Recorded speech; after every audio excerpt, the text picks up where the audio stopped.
All right. Robert Saleh gave us an explanation yesterday on whether or not we would see Zach Wilson, the second overall pick in the 2021 draft, and when he will be back, if not in week 1. Here's Saleh. I really don't want to talk about the situation anymore, so the earliest he's going to be available is Pittsburgh. That's going to be the earliest. And just from everything we gathered over the last couple of days, now can it change? Sure, I'm always going to leave that door open. You guys know me, I'm the eternal optimist, but we are going to make sure that both mind and body are 110%. Make sure we do right by him, and we feel like, talking to the doctors and everyone, it's going to be that Pittsburgh week. There was always that hope. You guys know me. There's always that hope, but after all the information gathering, it's not worth the risk in terms of getting him out there and just making sure that there's the knee element, there's the mind element, there's the practice element, there's just a whole lot of things other than the knee. He hasn't had a setback. He looks fantastic. He still looks good. He feels good, and you guys are going to get a chance to talk to him. You guys will see him. He's not walking with a limp or anything. But just gathering all the information and talking to their doctors along with ours, we're just going to end it until Pittsburgh. You know, that's a far cry from the cat that ate the canary comments from Saleh earlier in the week when he was trying to create the impression that Zach Wilson actually may play. You know, he's trying to do that coach thing where they go out and lie to everybody, and I understand that everybody lies. Look, football success is premised in many ways on successfully deceiving your opponent. The play-action pass, the zone blitz, the draw play, the Statue of Liberty, the fake onside kick, all that stuff. You're trying to fool someone. They're trying to fool someone. Remember do you know what the Statue of Liberty is? Do you know what the Statue of Liberty play is? Nobody's running the Statue of Liberty in the NFL. Wouldn't it be great if they did it tonight?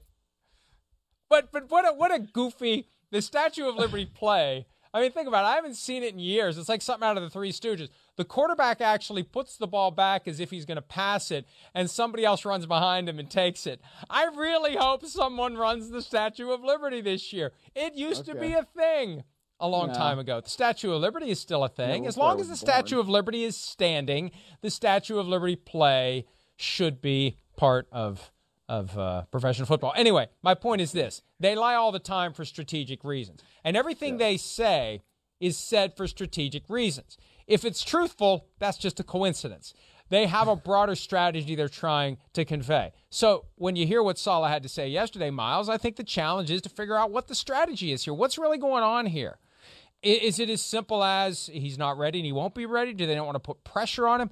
Our buddy Greg Rosenthal, formerly of PFT and Roto World and now with the NFL, actually suggested it's kind of a quiet benching of Zach Wilson and a chance for Joe Flacco to go out and it's like,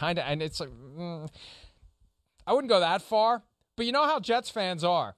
I said this earlier in the week. If Flacco plays well, they're pivoting to Flacco. They're all over Flacco. The back page of the New York Daily News is going to be, hey, Zach, go Flacco yourself if Flacco comes out and plays well. But I just don't know what the point is. I already used that this week, so I'm able to say it with a straight face. But the point is, what are they really getting at here? And is it as simple as it's the smart, responsible thing to do with a guy they're still trying to build around over the long term, Myles?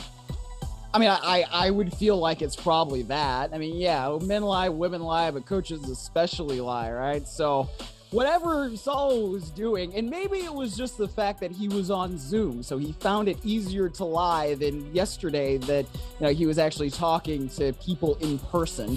So I don't know what it was, but like if you know that the quarterback's not playing for the first 4 weeks and like you're just kind of like, I guess, deking the Ravens into being like, like he may play, like you're making them stay up a little bit later at night to prepare for two quarterbacks. I don't know what it is, but yeah, I mean, I also don't have that much faith that Joe Flacco is going to come in there and make people think like, oh my gosh, what do we have Zach Wilson for? We've got Joe Flacco, who hasn't been a starter, consistently and been actually good in like 3 years, 4 years, however long it's been since 2018. 5 years. 6 years. Jeez. I do have a ton of respect for Joe Flacco, though. He is the only guy who was ever franchise quarterback, highest paid guy in the NFL to stick around and hang around and collect a paycheck to be a backup. Think about it. Peyton Manning would have never lowered himself to that. Do you think Tom Brady would ever consider being anything but the guy. These are guys who spend their whole careers as the guy. And it just shows how much Joe Flacco truly loves the sport, that he's willing to stay even if he's not playing. And he's going to get a chance to play at least for the first few weeks of the season, because we're not going to see Zach Wilson until week 4 when they take on the Pittsburgh Steelers. And as a reminder, he suffered a bone bruise and a meniscus tear week 1 of the preseason. It looked a lot worse than that. Some Twitter doctors were saying he had a torn ACL. Fortunately for him and for the Jets, it's not.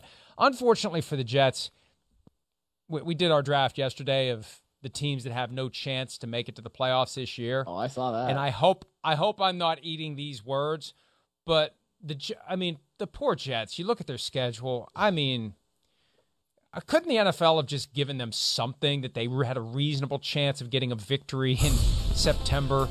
It's there it is. Look at that, Myles.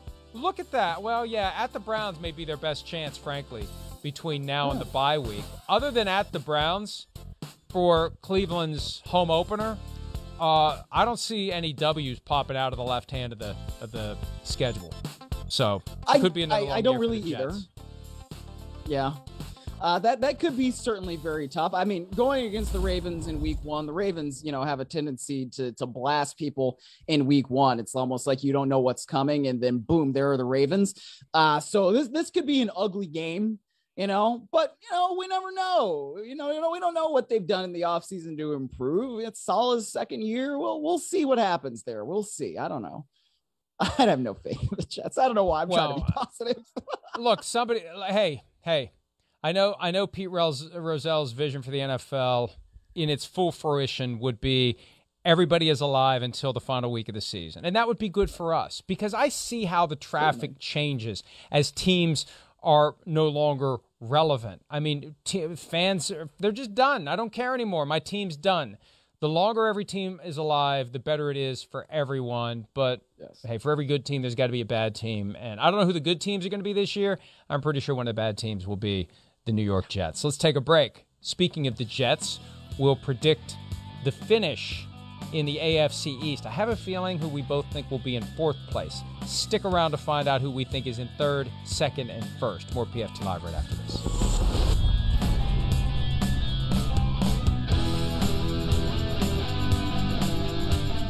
Hi, it's Mike Florio. Thanks for watching PFT on YouTube. Hit subscribe for the latest news and analysis from Pro Football Talk.